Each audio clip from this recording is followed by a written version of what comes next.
It's something na yung maliliit na bagay na ginagawa mo every day. To eat properly, first of all, to take care of your health. And for me, physical sports, yun yung nakakapag-distract or nakakapag-let go ng mga stress rin sa'yo.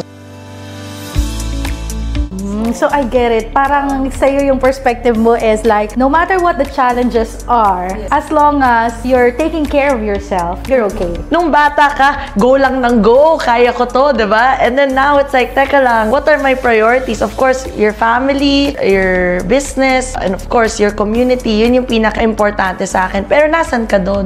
Kailangan meron ka rin for yourself, diba? So, I see. So that's very good, no? Kasi minsan, because we're passionate of something, minsan mahal na mahal natin yung tao. Di ba? When it comes to love, bibigay na lang natin ng ibibigay. Hindi nakakalimutan na natin yung ating sarili. So I wanna talk about that. You're mentioning about self-care. Maliban sa sports, di ba? Having a healthy discipline in life. Para sa'yo, ano ba yung self-care? Can we dig more on that?